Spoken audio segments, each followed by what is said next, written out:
There was no bed, just a cot bolted to the wall, a flickering light, and pipes overhead that groaned like they wanted to confess something. My room on the cruise ship was smaller than most bathrooms. No windows, no silence, just a constant mechanical hum and the taste of metal on my tongue. I stared at the itinerary again. She'd booked it herself, my wife. First class for her. Ocean view suite for her parents. Private balcony for her sister and friends. Deck 0 for me. A broom closet dressed up with a lock and key. And the note she left on the bed, handwritten like a kiss goodbye. You work too much anyway, relax down here. No signature, no love, just a wink. I should have been angry. I should have stormed up to Deck 8 and demanded an explanation. Instead, I unpacked and waited, because I had known for weeks. 3 months ago, I noticed a change. She stopped asking when I'd be home, stopped pretending to care about my meetings, my deadlines.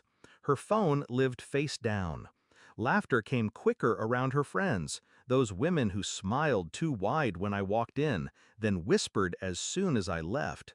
It was the late-night texts she denied, the sudden family dinners I wasn't invited to, the unexplained expenses charged to our joint account, spa days she swore were group rates.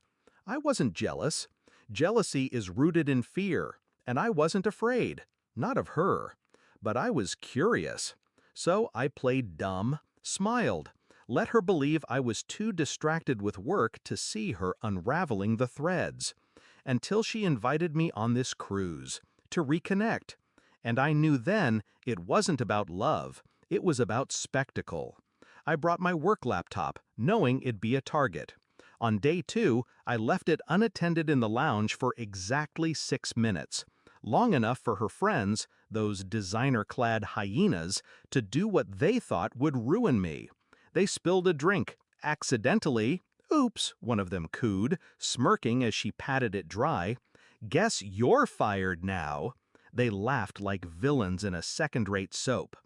I didn't react, because that laptop was a decoy.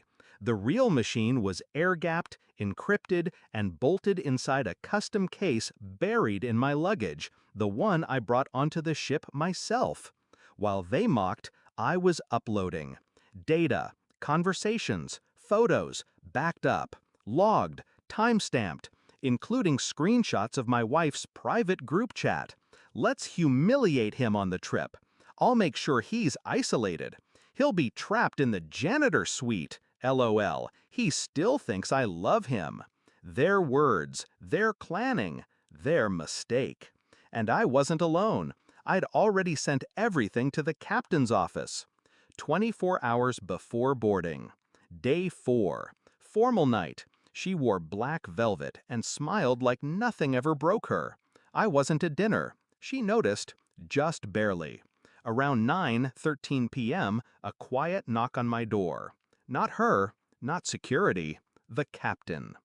"Mr. Dwyer," he said, removing his hat, "we've reviewed the materials you submitted, the surveillance footage, the forged cabin assignment, the incident with your device."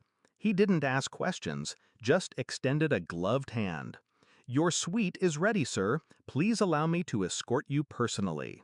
We rose through decks like a secret rising from the sea, past the buffet, past the ballroom where she danced with someone else's father, past her friends, mouths frozen mid-drink as I passed in pressed linen and calm eyes. When we reached the penthouse, I didn't even need the key. They opened the doors for me.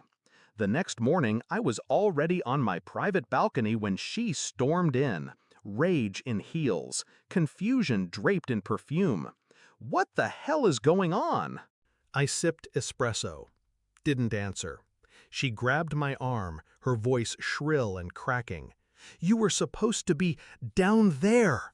Her voice broke on the last word. Down there. Like I belonged below sea level. Forgotten. I finally looked at her. Calm. Cold.